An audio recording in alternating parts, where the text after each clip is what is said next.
We're live. It's 8:04. A little bit late. Had to do some chauffeuring, pick some people up at the airport. Part of the deal.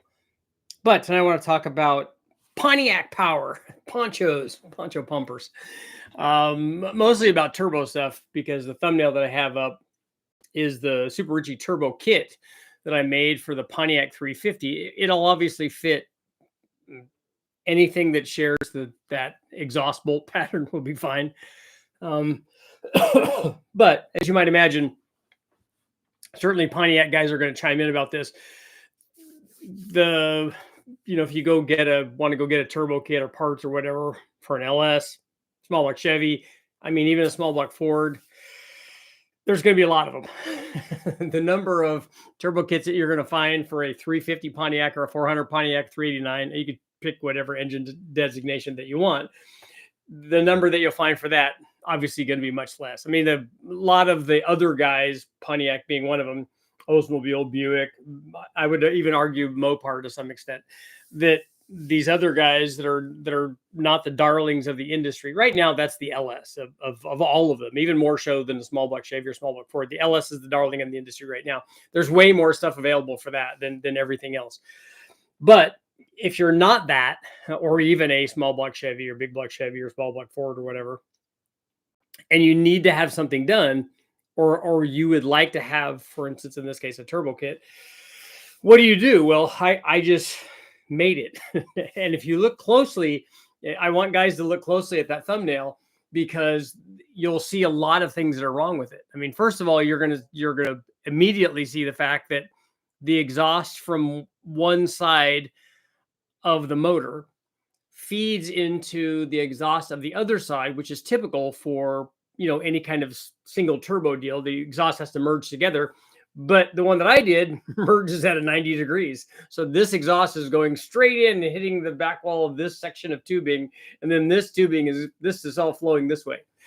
So you can't do that. It works terrible. It limits flow and it doesn't work and doesn't make any power, and yet it worked just fine. And that's the thing. Obviously, that's not ideal. I would want to, you'd want to Y them in and merge them together, particularly if you're wanting to make decent power. I almost, for this video, used the thumbnail that was the Y pipe section that I used for the LS. And that's much more of a traditional one and a better design. The bends are nice. And then they kind of merge up together. But you have 2.5s merging into a single 3-inch V-band.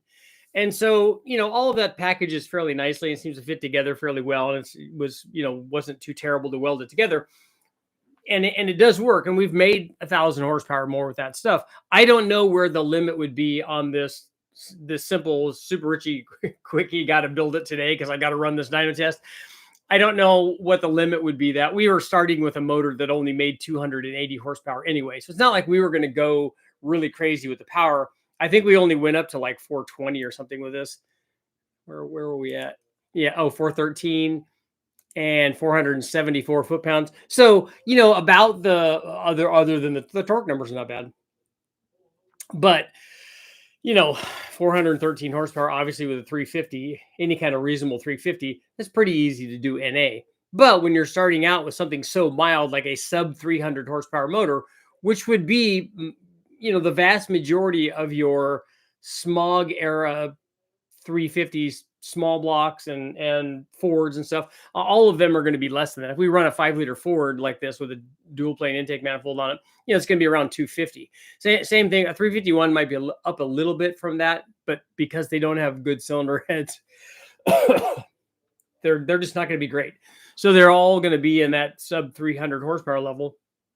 And one of the ways, in this instance, like we've shown before, you can really get pretty good gains with like a heads, cam, and intake kind of thing. There's not a set of airflow research heads for that, but there are other things. But you could get heads, cam, and intake manifold on this and, get some pretty good power gains because this thing is wanting all of that.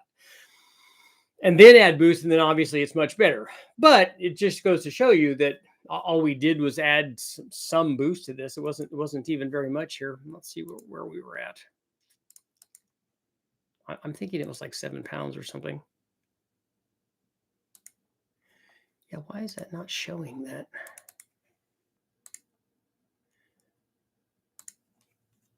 Oh, because we weren't monitoring it with the dyno.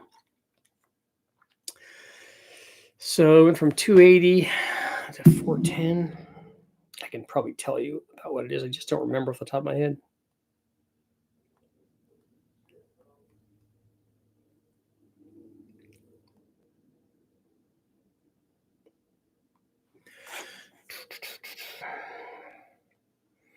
Yeah, it's gonna be 6-7 pounds, something like that. And in that case, we were blowing through a carburetor. Works good. You know, we had the CSU carburetor, just pop it on there and we're good to go.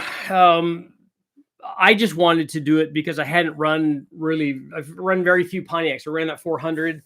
There was a 455 there one time when I was there and happened to do a story on it. I tried running the trophy 4-cylinder, which we'll put that on there again, hopefully sometime soon. We'll put that on there, and I'm going to do more testing with the 350. We've got some Elgin cams for it, and I've got some aluminum heads and all kinds of stuff for it. So we can put some more things on it and, you know, just get it to be a little bit better. I also have some other Pontiac stuff. I've got a 400 that I can put together. I kind of like to do a stroker with that. That would be kind of cool. So I'd like to do that, but you know, the Pontiac, just like all the other motors, responds really the same way. If we add boost to it, like we did, we gained 130, 40, 50 horsepower, whatever, with boost because of where we started with. And if we start out higher at a higher output, naturally aspirated, then we get more gains when we add whatever the amount of boost is. We had enough turbo to do that. I mean, that was hardly just kind of tickling the turbo at 400 horsepower with a turbo. Even the GT45 or something, it's really pretty easy for it to do that. In fact, it probably wants to do a lot more than that. But we ran long tube headers on it, so we could get all those effective scavenging for the turbo, despite Richard's 90-degree, inlet into the exhaust system, which is not ideal. But again, it all works, and it works in the same manner. Pontiacs don't love boost. They don't hate boost. They're like all the other motors. They respond to boost in the same way, as long as, in the case of this one, as long as you have a distributor and or ignition system that has sufficient, voltage, and the plug gap is right, and you have all that stuff, so you don't have misfires. As long as all the other things are in good working order, you don't have any broken or weak valve springs, all the push rods are there, rockers are all tight, as long as all that stuff's working. And we seem to have a pretty decent NA motor that all seemed to work out okay. And then once you add boost to that, it's just a multiplier, just like everything else. And whether it's a Pontiac or Mopar or Ford, Chevy, whatever it is, they all work out really well. I just kind of I like this one. I kind of have a soft spot in my heart for this one, mainly because it is other guys. It's a Pontiac, and also because I threw together a turbo kit for it in a matter of hours to get it done, so that I could get the dyno testing done.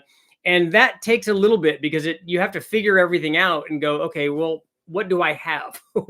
Okay, I can use this. I can use this turbo. I can use this exhaust. That makes things pretty easy. But now I got to get this to this. So how am I going to do that? I don't have a why. Let's not worry about that. Let's just do a 90-degree. We don't care about that. We just hole saw that, and then all of those things start taking place. We're like, is it right? No, but it's right now. And so we can put it on there, everything's sealed up. It made boost, didn't hurt anything. We took timing away. We ran boost, we ran the carburetor, dialed it in, got the air fuel, so it's reasonably close, 10s, 11s kind of thing, and then took away the necessary timing. We had an MSD hooked up to it, so pretty easy to do that. And quite honestly, at 400 horsepower, we don't really have to worry about having a super hot spark. All of that just works out at this kind of power level, but hopefully we'll be able to go, more than that later on. And it will be kind of cool to show, just to not that there's any consideration that the Pontiac can't do that. I mean, look at Chief's motor, and, Pontiacs are just like every other motor. As long as you got head gasket sealing and you got air fuel, and you got timing, you got all that stuff, it works the same way. So you can make lots of power with those. And it's just cool because it's not the thing that we see all the time. There's a bajillion, pick your number, 5, 6, 7, 800,000 horsepower LS deals, but there's a lot fewer of those that you see that are guys, putting boost to the Pontiac. So I don't care what level it's at. Like this was only 400 horsepower, but whether it's 4 or 5 or 6 or whatever it is, all that's good because it's different and it's unique, and I kind of dig that. And it was a fun deal, like I said, to go there, put it on, go, you know what I'm going to do today? It wasn't planned until after I got this thing on the dyno. Like, well, I don't really have a bunch of other stuff to test on it, but I got to test something. So I'm going to make a turbo kit. I'm going to see if those exhausts spin around. Okay, that's fine. I got long tube headers facing the other way. I got part of the turbo kit already. So now I just need, to make the connectors and the Y pipe and stuff. And then punch a hole in the pan, and then voila, we have a turbo kit. And when you can get all of that done and then it works out, and the whole time you have your fingers crossed, because I don't know anything about the motor. I'd never taken it apart or anything, know nothing about it. I just know that when we ran it seemed to work okay, seemed to be happy, sounded good. It's not super powerful, but it's making the power that we would expect of it, given its mild cam and stock heads and all that. And it worked really well. So I was just, I just was really happy with that. It doesn't always work out great on the dyno all the time, but when it does, you gotta celebrate it. You gotta salute it.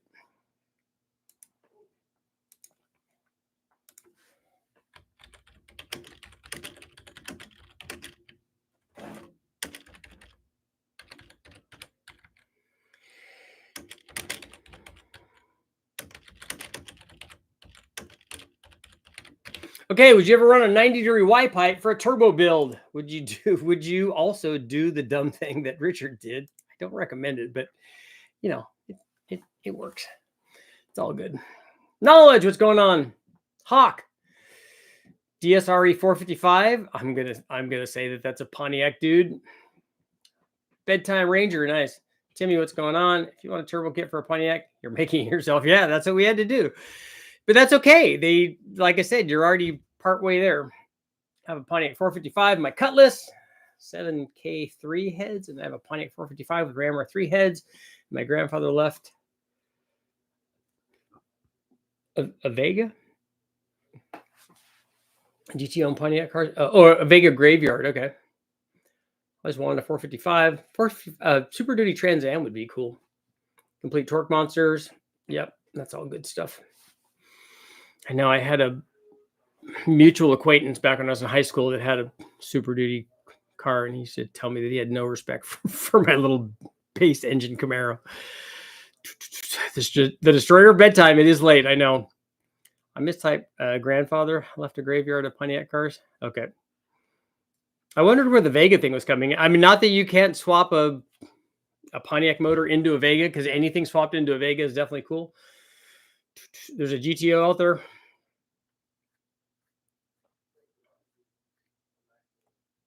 So, Michael, are there any cool ones? Are you selling those cars, or what are you doing with them? Richard, I built a hot NA 301 Pontiac, put Kaufman heads on it, roller cam, narrowed intake manifold. How did you do the intake manifold? I'm curious. FST 850, it made 287 rear wheel a few months ago. Built a single GT45 and you need it dynoed. Are you going to put a blow through carburetor on it?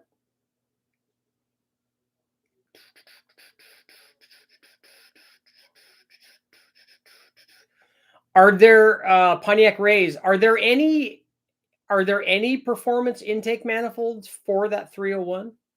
I mean, once you put the Kaufman heads on it, don't other intakes fit, or is it a different deck height? Is that what the issue is? Getaway, what's going on? Scott, I wonder where cars would be if it wasn't for Ralph Nader and his book Unsafe at Any Speed. You think that they would be different without that, or just the Corvair? It's good for what you started with, but there's better Pontiacs to start with. The heads are really the big restriction, no matter which Pontiac you run, unless you have aftermarket Pontiac heads. Yeah, we were talking about that the other night, that there isn't really a Ram R5 head, obviously, the tunnel port cell kind of thing. But the other stuff is, not crazy flow. I'll probably get those cams I mentioned yesterday. I sent a guy a message, approximately 800 USD for 544 valve cams. Yeah, you're definitely going to need valve springs. It's fun to drive that 454 with the torque. Yeah, his Super Duty Trans Am, excuse me, I think it was a 4-speed car, which, you know, especially back in the day, it was really cool because we all had automatics. Just finished a 462 pump gas hydraulic roller. My ported Edelbrock heads made 558 and 578 torque. My fully ported factory intake manifold, 578 with a ported RPM. So once you ported the RPM, it was better than the factory run. So did you port an aluminum factory intake or an iron factory intake? And if it's an iron one, nothing but respect. Danny, what's going on? Richard, are you going to the PRI show? I am not. I won't make the PRI show. 73 Nova guy says he has a 355 engine and wants to go EFI carb. What would be the minimum size? I would need to know what his power output is. And are you talking, when you say EFI carb, are you talking a 4-hole throttle body EFI kind of thing? I come from a different era. Pontiac makes me think Fiero and Lamborghini body kits. I had a roommate that had a 308 body kit on his Fiero. And he drove up to me and he's like, "Ah, dude, check out my Ferrari." I said, "I think you mean your Fiero." He said, "What do you mean?" I said, "Ferrari never put an automatic 3-speed transmission with a shifter like that, or the interior like that, or the rest of the body or the car like that." I said, "It's a Fiero." I said, I'm a car guy. I know what these are. Probably more than you know what it is." It's like, "Oh yeah, this guy used to go into clubs and try to get girls to come out and see his Ferrari." I'm like, dude, that's so terrible. There's no update on the Panda Express. I haven't started it for a while. Be interested to see how it compares to the Turbo 455 Buick you did a few years ago. I don't remember what did Buick make. Dyno results. We're going to go up to Buick. Wouldn't you rather have a Buick? Turbo Buick 455. I think, did we run more boost on the Buick? We did. We ran 9 PSI on the Buick. Yeah, that made 500 horsepower and 750 foot-pounds. They definitely can go. I'm sure my dad would be happy to part ways with all of them. Are there any, see, what would be cool? Firebird or like a 73 Grand Prix or a Tempest? What was the one that Freiburg, did they have like an 037 or something like that? What's that car? I think that they had one of those when I went over to see him in Dulcich. My kids were with me and they're like, "Dad, you need to get that car," because they had a for sale sign on it. And they just still had the for sale sign on it when they bought it. I said, "I don't think they're selling that." 4-hole power is unknown. He bought it with unknown mods and wants to make it a daily driver for his 19-year-old. If he has 400 horsepower, you could put a 650 or a 750 on it. But if it's going to be one of those throttle body injections, it's going to be 1,000 CFM thing, because that's basically what they all are. I never liked the sound of a Pontiac V8. It always sounded thuddy rather than clean like a small block. Maybe that was compression or something. 2-door rear-wheel drive 37 is a base model. Okay, a GT37. Okay, a T37. That's what it was. Yeah. On a street car that will do track days, is 21 degrees of overlap too much on a small block Ford 408? No, I don't judge whether it's streetable by the overlap, because you have to factor into other things. I know there's a Le Mans out there. I have to walk the woods and there's so many cars. Are they really rusty? Getting a Ford Falcon 4-door with a 6 in a row. Is there anything I should look into for improvements on reliability? On the motor you're talking about? I saw a, I don't think it was a Falcon. I think it was a Comet. Like mid-60s Comet, I think, was for sale on the street when I was taking the dogs out to run with them out in the hills in the country.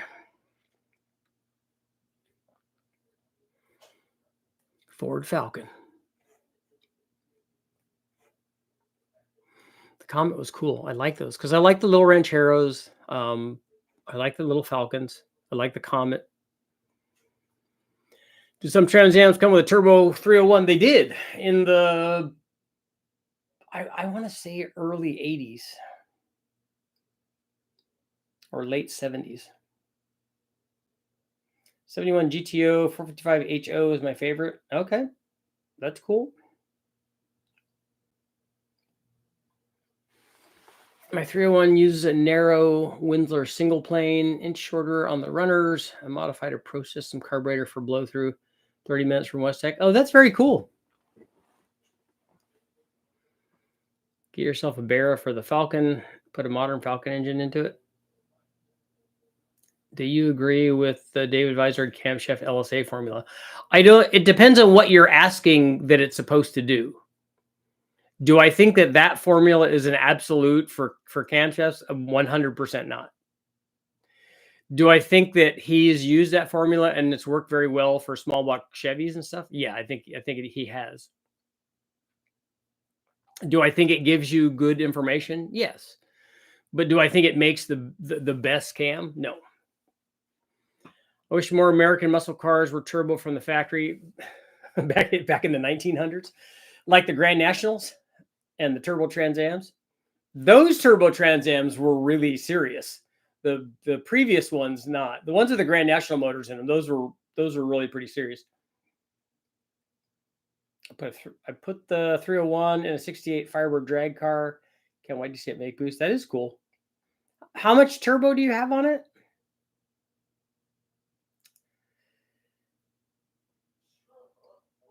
Bernoulli's principle, 90-degree bends create friction that reduce flow. This was not a 90-degree bend.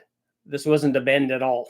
This was a deadhead of one tube deadheading into the other one. So it's even worse than that. Pontiac V8 sound funny, maybe because the center cylinders exit together like 2 3-cylinder engines.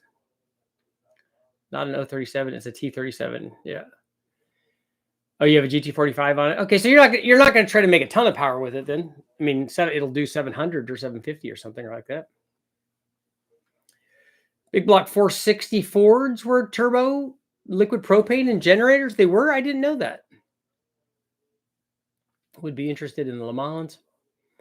Small block Ford 400 and a Cobra 2400 AFR 205s. All that stuff is good so far. 242, 248. That's a big cam. 1200 CFM Holly Super Sniper stick shift car 355s. No, I don't think you're gonna have a trouble at all. Are you trying to sit there and even in a 408 or whatever? I think that that camshaft is a big cam and is not going to be, would not be the camshaft that I would pick for a daily driver. But for a Cobra that you're doing on the weekend, it'll be fine.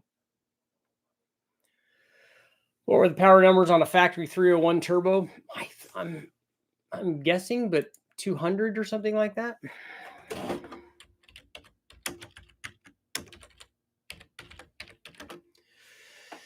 Turbo 301 Pontiac, 210 horsepower and 345 foot-pounds.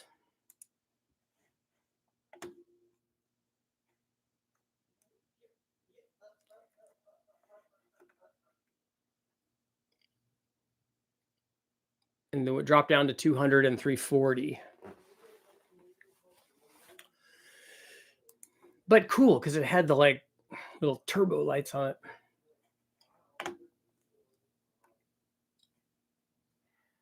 '91 compression, 240, 248 roller cam. That's a lot of camshaft. It's probably more camshaft than you need with that size turbo, unless you have two of them. Do you sell flux fuel sensors on your website? We don't have those right now, but we might think about adding that. I was talking to Jimmy about also map sensors. Does anybody know where Michael can get flex fuel sensors? Butler told me that Pontiac blocks are only good for 900 horsepower. I decided turbocharging was not a good idea on a stock block. 1971 T37 Tempest Le Mans was a stripped down GTO. Yeah, it was like a base GTO, right? 600 horsepower with the Knights Industry pack fitted. Jet, what was that? I'm scrolling back. Did you?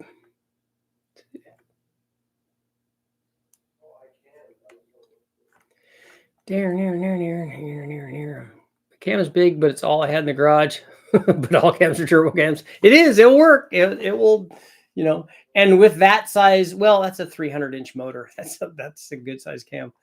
Yeah, it's a turbo. It will all work out. So what I look into for reliability on the Ford Falcon 200, I don't know. I don't know anything about those motors. I've only ever seen one of them run. Somebody had a turbo version of one of those. I can't say for sure it was a 200. It might have been a 230 or whatever their bigger one is. Do I want a dyno in it? Didn't you say that it's in a car already?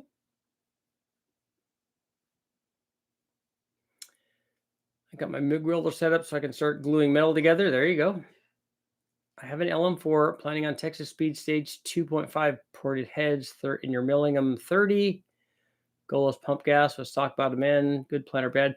I don't know you, man. I don't know what you mean by your goal is a pump gas with stock bottom end.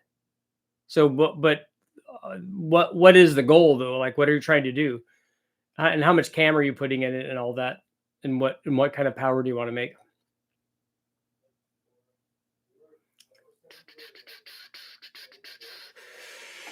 What kind of power do you want to make?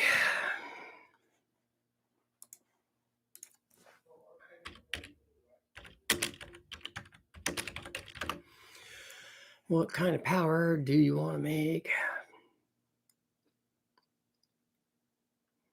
Ooh, that's an aluminum block, right? Nice. Nice.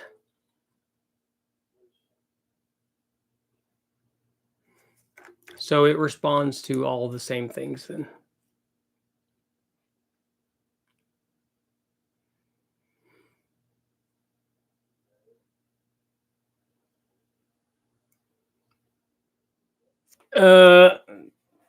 I have videos up with a whole bunch of 500 horsepower versions of that. And then on the L33, we've made 500 with a few different combinations.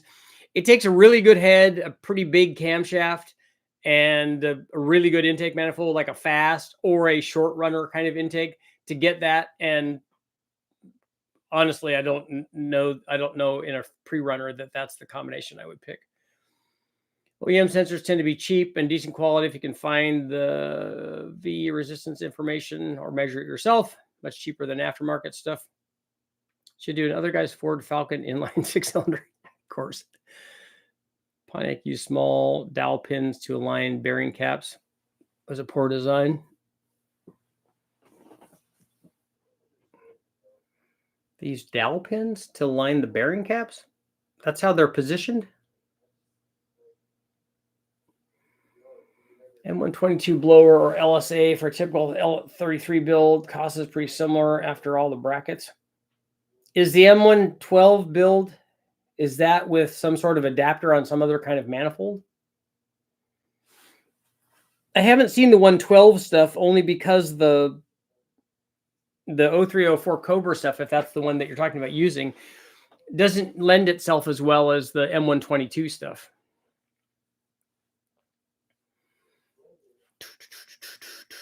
Sterling, 500 horsepower, like I said, takes a really big camshaft.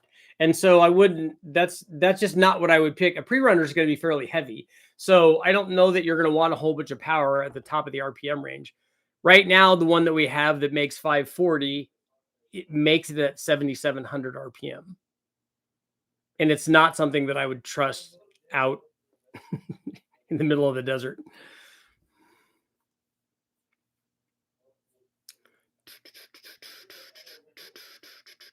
Ones you've tested, the Cobra blower.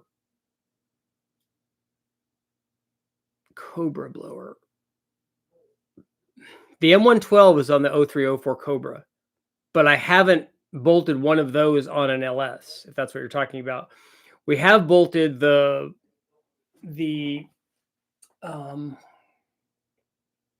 Coyote blower on there, and then also you can bolt the 122 Shelby GT500 blowers on there, and also the M90 blower on there. But I don't know if the 112 bolts on the same.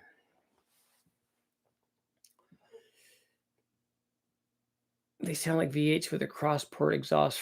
What I've seen, very unique. Bear is a Ford Falcon engine. Yes, just not in the United States. Just not in the US.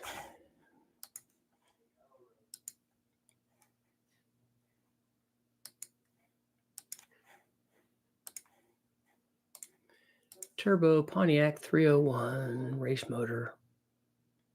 2004 5.3 LM4 engine, $3,150. Yeah, gonna do a hard pass on that one. I'm gonna say no. I don't think so. I don't think that's for me. I think I'm good. Turbo, pure turbonium.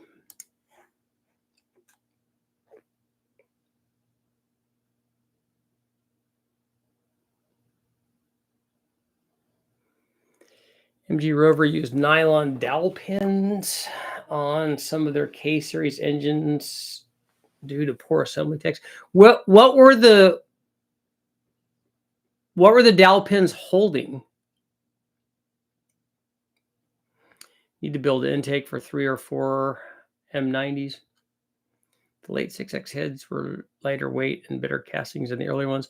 I have 3 sets of Pontiac heads. In fact, I'm trying to sell all of that Pontiac stuff. Not the 350 yet, but just all of the other stuff. I'm an inline 6 guy. No need for a 90-degree Y pipe. Yeah, you're all set. And you can do 3 into 2 into, well, into 1. Just 3 into 2, and then put 2 turbos on that. Like the 70 Trans Am with the 455. Yep, that's good. That's what this guy had. Oh, no, his was a Super Duty, so it had been later than that.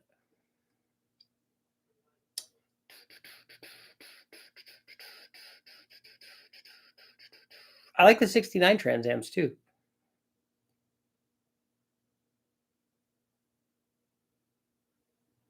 I like the Firebirds. And my brother had a 350 in his Firebird, and then the fiber timing gear thing destroyed itself and destroyed the motor.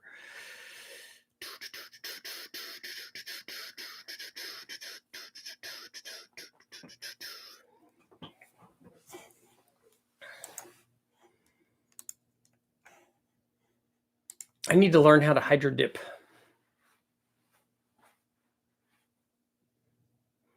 How much power do you think the hooker cast swap manifold would rob me versus Gen 3-quarter long tubes? Are you just talking about an NA motor? And what is the power output of the NA motor? The cast manifolds have no scavenging because they're a shorty header essentially. So if you look up and look at there's a number of videos on shorty headers versus and stock exhaust manifolds, which is that would be that, versus long tube headers on an LS, then you could see what headers are worth. They located the head as they use a narrow stem through the bolts. Good tech, poor execution. Yeah, dowels for head dowels are normally a little stouter than that. Square looking Camaro lights, love them. Yeah. That was one of my favorite things about my Camaro. I had a 70.5 split bumper car, and I love the split bumper, but the paint did want to crunch up and go away on those things. But I did like the rear taillights on those. And I liked them on the Corvettes too. I like those rounded taillights. Had the 69 Firebird. I'm thinking that's 400 car.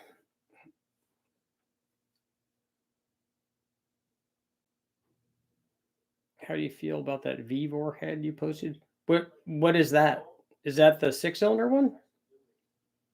I don't know anything about those. I was just there when the guy was dyno testing that turbo thing. And while I was there, they didn't get it to run right.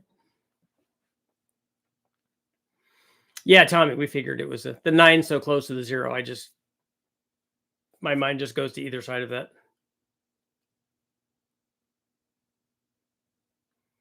Love the split bumper, but only with the 4 lights up front RS package. Yeah, the split bumper had the inner like turn signal stuff. Those are kind of cool looking.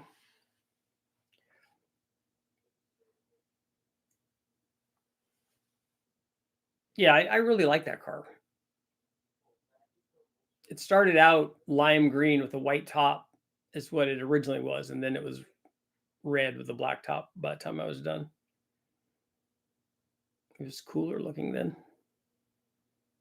Had conies on it and WS6 Trans Am stuff from the wrecking yard, so we could lower it and get it to handle good, and big sway bars and springs and stuff. It was pretty cool. Didn't have nearly enough motor. It had a base motor. We took the 2-barrel off, it made it a 4-barrel, but didn't even have a cam in it. I mean, it had a cam in it. Otherwise, the valves wouldn't go up and down. I don't even know what that was. It would have been whatever a factory one was.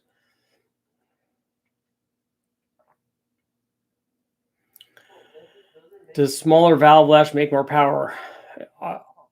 If you're talking about tight lashing a solid flat tappet or a solid roller, sometimes it does. Sometimes it does that and trades power. So it makes more power on top versus less power on the bottom. Because what you're effectively doing is making the cam wilder.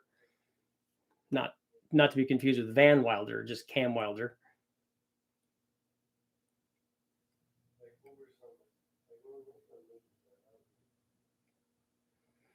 Why did Pontiac use 33-degree valve angle on intakes? Their valve angle is 33 degrees? It's not 23 degrees?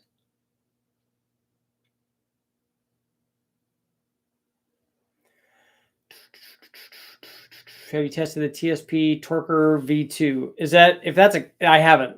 I'm assuming it's a camshaft, right? If you tell me what the specs are, if it's a cam, and you tell me what the specs are, I can give you a pretty good idea what it does. My favorite U.S. domestically made car is still the 67 to 69. Okay. 67 to 68, very, very close. 69 is dramatically different.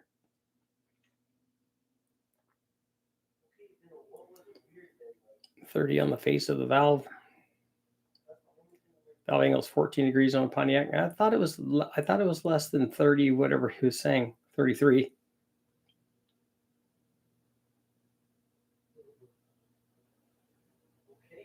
Are you talking about the valve job angle? Because it's obviously not that valve angle in the head.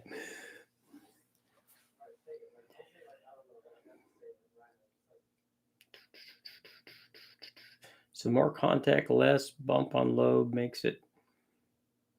Well, what hopes and dreams? If you think about it, if you don't have the camshaft opening the valve, which it doesn't during its lash period, it's not opening the valve, so it effectively makes the cam smaller.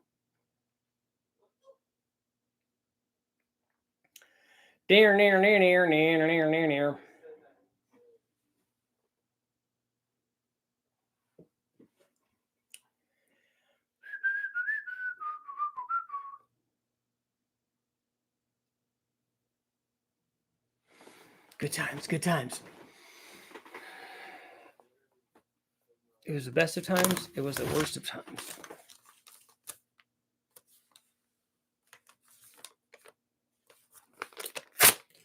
So I think of that person. You're done. You are all Dunsky.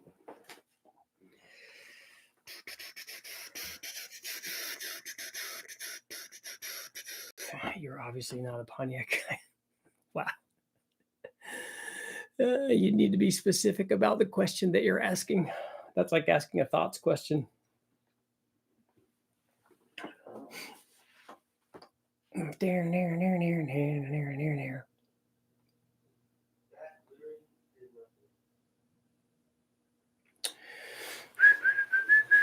Torker V2 cam 232, 234 on a 112. So I need to go back and find out what your question was about that. Oh, 232, 234.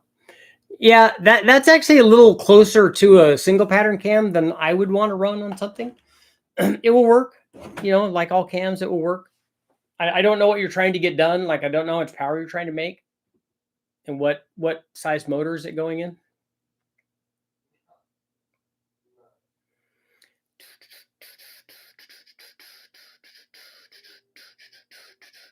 It's pretty good size for stock piston to valve clearance, but I think it should fit.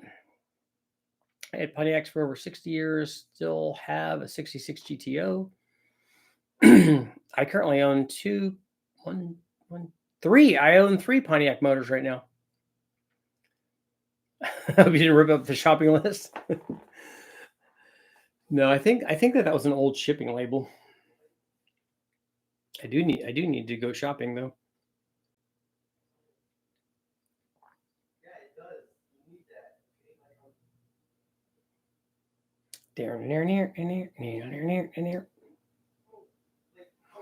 LM453. I keep confusing that. Let's see.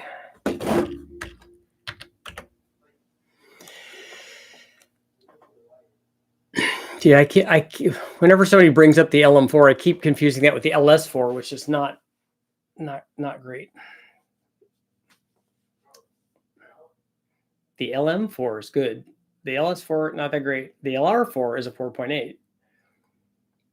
How much power are you intending on running through the Pontiac? Not very much. I think we'll just try to put. I think I have a Ram Air 3 and a Ram Air 4 cam from Elgin. Probably run both of those. I don't know if I have any. I might have 1 or 2 aftermarket cams that we could try. I have some Speedmaster aluminum heads that we can try on there. And I would really like to run a tri-power on it. And I know I have at least 2 usable Rochester 2Gs that I could put on there. So I'd like to run a tri-power on there. And then I have a 2-barrel manifold, and the 4-barrel manifold, the factory 4-barrel manifold that I had was on the 400. And I think that there's still an Edelbrock aluminum manifold there, if I remember it.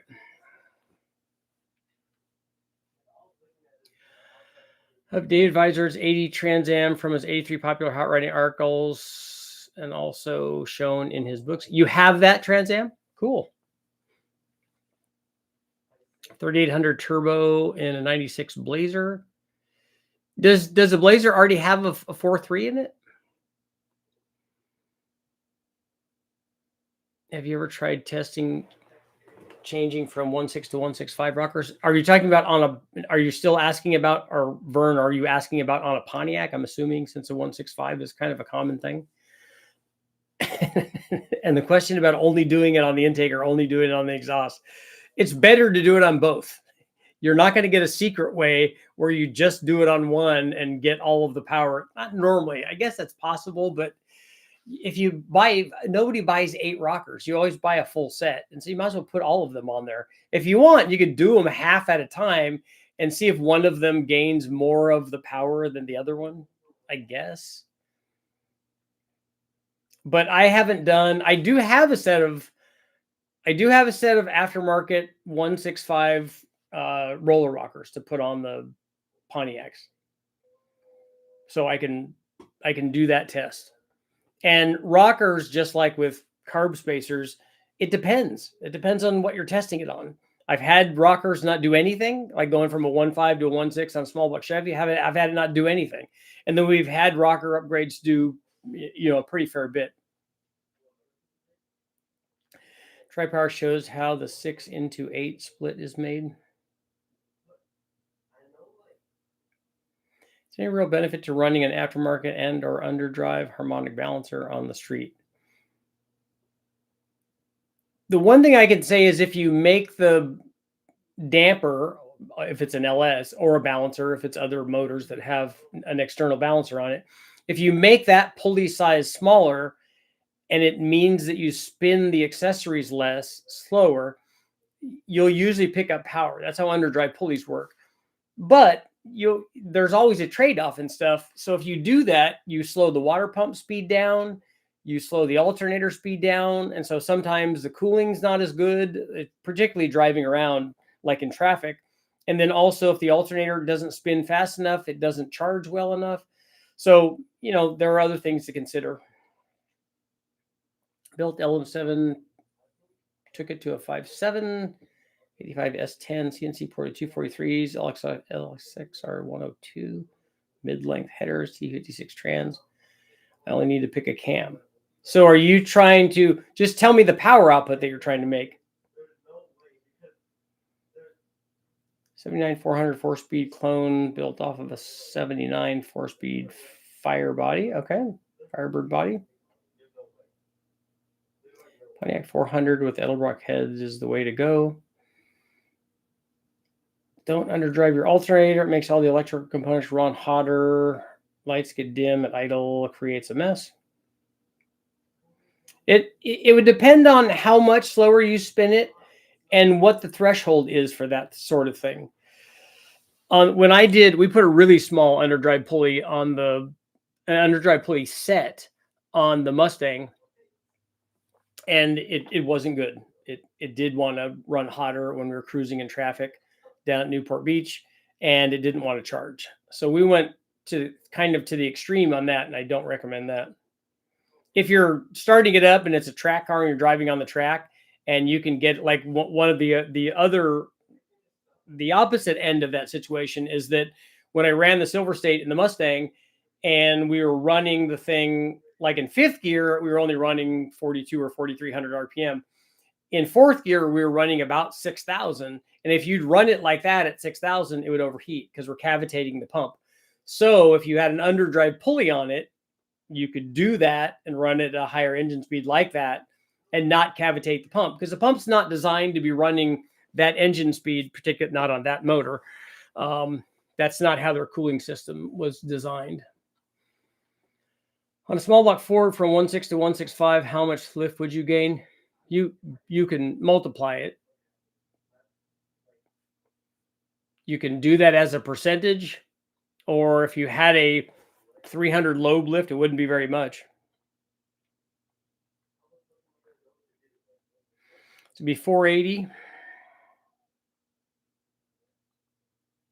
versus 495. So you gain 15 thousandths on a 300 lobe lift cam. My goal is 500, but okay if I fall a little short. Okay, so you got CNC ported heads. That's good. You got the fast manifold. Mid-length headers are going to hurt you a little bit. You're going to need a big cam. So you're going to need something that's like if you really want to make power, the Summit Stage 4 cam, the BTR LS3 Stage 4 cam, something like those are going to allow you to make that power. This is not a race truck. Well, with a 5.7, you're fine. You don't need that much camshaft. I'm still reading this as a 5.3.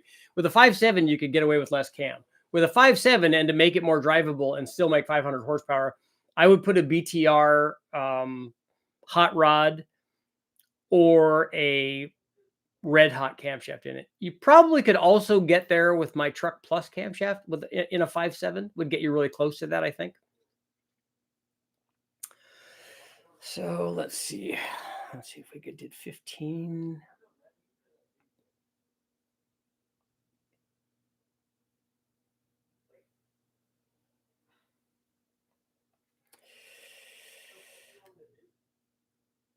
$435 divided by 5.3 equals times 5.7 equals. Yeah, that's not gonna get you there.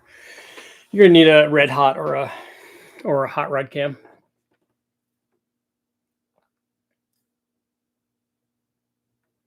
My Edelbrock is 520. Cool.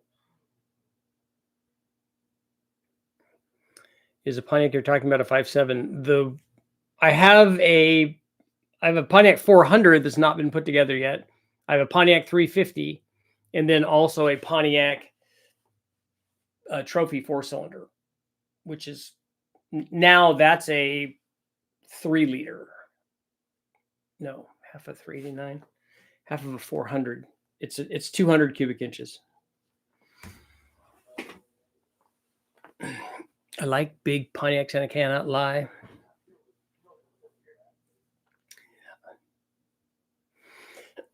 The Trophy 4-cylinder, I did put a lot of effort into that. Ball honed the thing, took it apart, ball honed it and stuff. Just has a flat camshaft in it, but now it has a new camshaft in it, so it should work good. Daily drivers a Pontiac 400 with KRE heads. Nice. 74 Trans Am. That's a cool car. I like those. A 74 doesn't yet have the fishing lure dash. I call it fishing lure. That's reflective stuff or something. 4 cylinders should have a good torque curve. Yeah, it's big enough. I don't think it has enough camshaft in it for kind of what we want to do, but it needs to be run with boost and stuff, you know. Car's cool, but kind of rough. We always look at things that way when we're in them a lot. I look back now at my Camaro, and looking back, it was a lot better car than it was when I had it. It's always like that, though. Shiny aluminum, mine's a little crusty finish on it. Okay. I didn't know when they started that in the Trans Ams, but that disco dash. Disco. I remember my friend's Firebird. I think his was a 77 or 78, and it had radial tune suspension. I remember him bragging about that all the time. Yeah, it's got radial tune suspension. That's fantastic. Mine has WS6 suspension. One of ours is not like the other one. I think the WS6 bars that we put on there, I think it was inch and 5/16 front sway bar. It's pretty big. Regular Firebird would have the fake wood, the faux. 76 disco dash. Holden Australia was very proud of the RTS back then.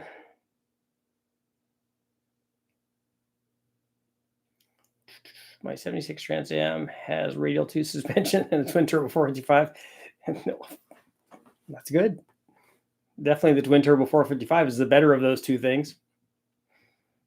I try to tell them that radial tune suspension means that they put radial tires on your car and that they tune the suspension accordingly. It doesn't mean that your car handles like the other cars that had suspension, like F41s or WS6s or like real handling packages, because his didn't have that. It had no rear sway bar on it or anything.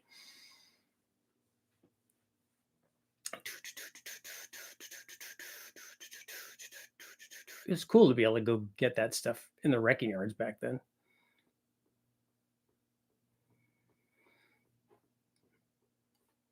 There. Vern, it's real easy to know exactly what you would have versus what you have. So if you take your lift, divide it by your old rocker ratio, and then multiply that number by your new rocker ratio, you got your new lift. And then you have all the variables there.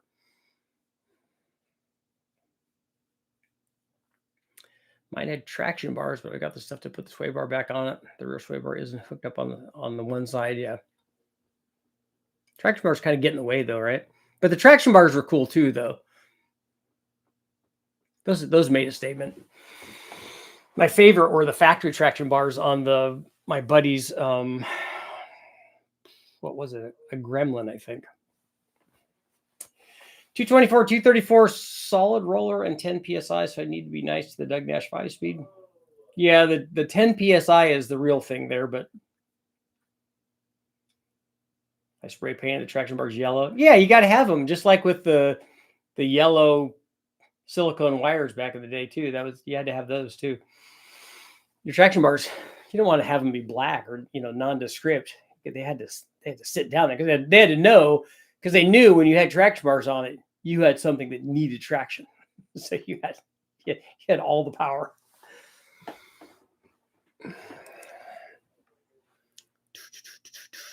Would you ever run a 9-degree Y pipe for a turbo build? Man, we're split. Almost 53 no, but still 47 on the yes side. That's good.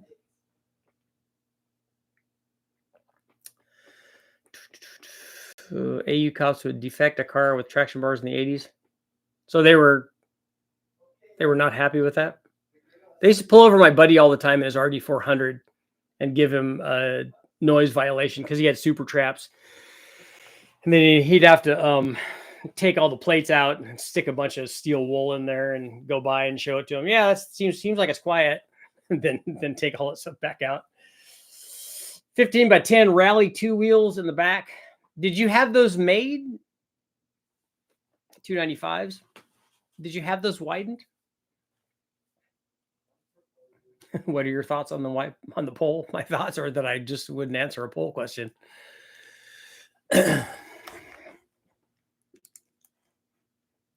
or a thoughts question. Near LS4 53. So much stuff to remember.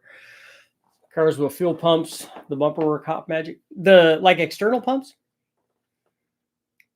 Mine had the cool little James Bond Schrader valve in the back where you fill the air shocks.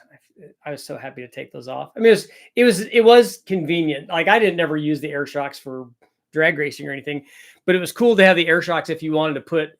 Very rarely did people ride in the back of that Camaro because it was, a 70 Camaro was a big car, but inside it was really small. It just wanted to be a 2-seater, and so the seats in the back were pretty small. So, but when we would put 4 people in, like we were going to lunch or whatever from the school, you could put air in the air shocks, and then you weren't dragging.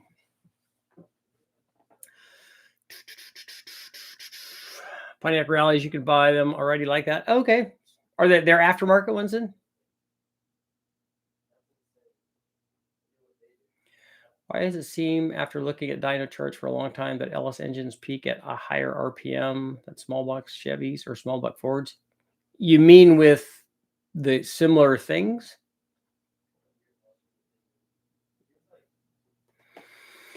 Would love to see the 350 built to the hilt. The 350 I wouldn't want to build up. The only thing I would like to do with it is I would like to build it to be a 350 HO motor. I'd like to build a replica of that to test it. WS6 has larger front and rear sway bars, 8-inch wheels, rear disc brakes, lower control arm braces. Yeah, the rear discs, the rear discs I think were already gone from the car that we got it from. I don't think we were feeling that adventurous to put the rear discs in it.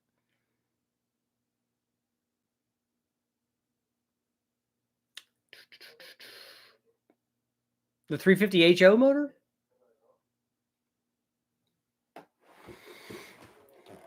That's Pontiac speak. Yes, with a similar intake manifold, similar camshafts, it seems like the small block Chevy needs more cam to peak at the same RPM. Vern, all you have to do, if you know what your lift is right now, and you know what the starting rocker ratio is, like if you have a 500 lift cam and you have a 1.6 rocker, just divide the 500 by 1.6 and then multiply it by 165, and then you have your new lift. Richard, you need to get a 455 or a 400 to dyno. If you've ever come to Georgia, I would lend you some stuff. I have a 400 block and crank and rods, and like I said, I've got a bunch of those. I've got camshafts. I just haven't put it all together because I hadn't decided what I wanted to do with it. It's a 69 manual trans block because it still has the thing for the clutch. But the pistons and rods that are together right now, the piston is the 4 eyebrow or the 8 eyebrow piston. So it's not one that I would want to use. I'd want to put at least an aftermarket piston in it, and hopefully an aftermarket piston and rod. And then I'm thinking, well, if you're going to do that, just like make it a 460-inch motor or something. Tune, Richard, what's going on? Currently on the edge on what cam to get for my 6-liter LQ4. Do you think a Chupacabra is a good option? Yeah, is this a daily driver? And if it is, and you're thinking about that or a Truck Norris, my low buck truck does the same thing as both of those in terms of power and stuff, but it just does it for a lot less money. With the balancer and dampeners, any reliability issues with the stock factory piece, the LM7? No, we've run them a lot. We have broken 2 of them on the dyno, not specifically on a 5.3. These run other things. And these are, if I remember right, these run other things that we just put that damper on, that it wasn't originally on there.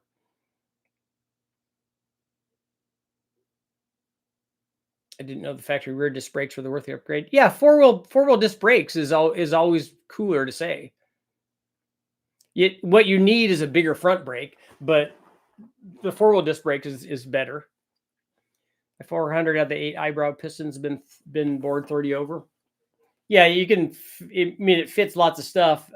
Lots of different valve angle heads, the early and the late stuff, and then obviously since you have eyebrows in there, you can fit hopefully some decent camshafts in there.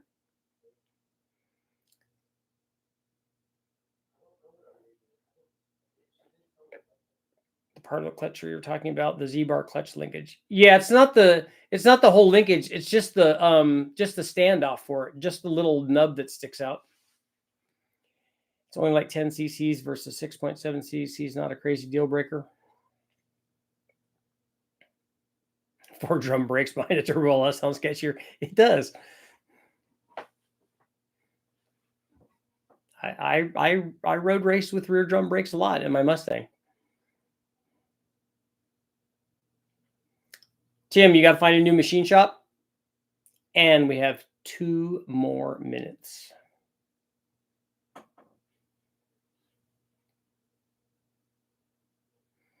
On my ONSS, I ran a 4-inch wide front wheel with an ET front and a 2612 and 15. Never tries to play with me on the streets. Yeah, we run a 4-inch wheel, space saver spare that's welded up with a front runner from a top fuel car for Bonneville. Those work good. Pontiac, you got to make some coffee.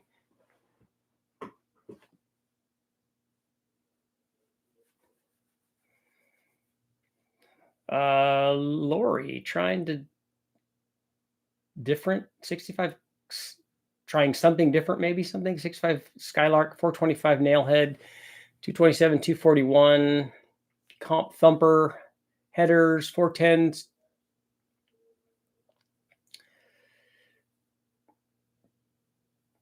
Two-speed stock short block, lots of backyard port work. Does it have a 2-speed power glide in it? A 64 Impala's drum brakes with no seat belts, and probably a bench seat, right? Because you got to get all of that. And then if you arm all it, everybody slides back and forth when you go around a corner. Richard, I've got a hydraulic roller, 243, 251. Cool. Just got through watching your D-stroke LS3 with a 4.8 crank from about 4 years ago. Probably one of my favorite builds. That was fun.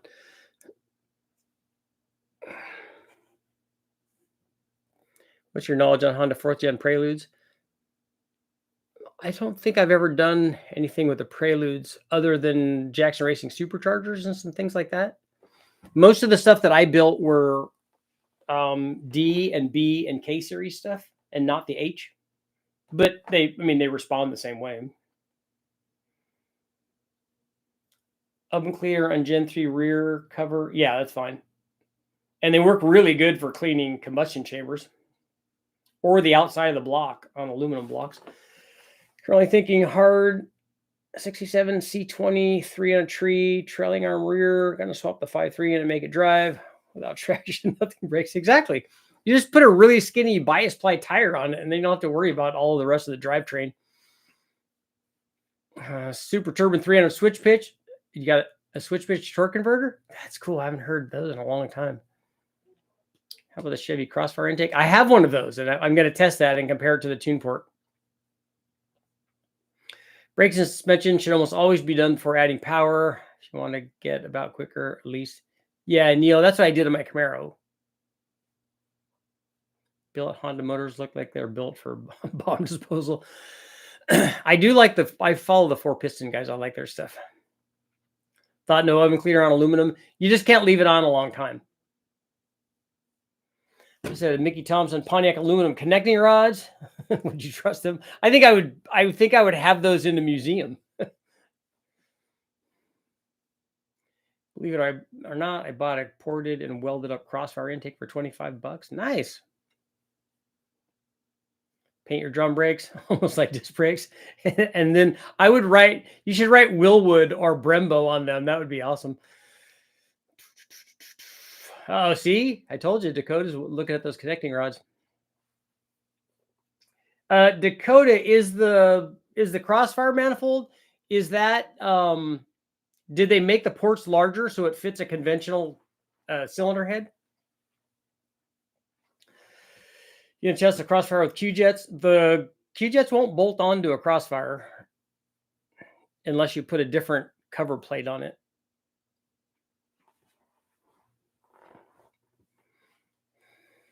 He's right, TBM. All right, whatever.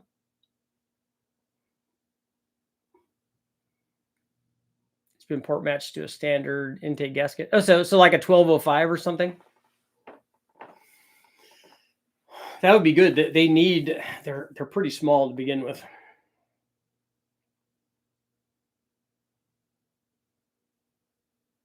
I don't think any welding was needed for the port matching. Okay. There was enough room there to take it out. Okay, guys, it is time to go. Obviously, good. It's good to talk about Pontiac stuff and turbos and all that. And it's always good. But I will see you guys all tomorrow.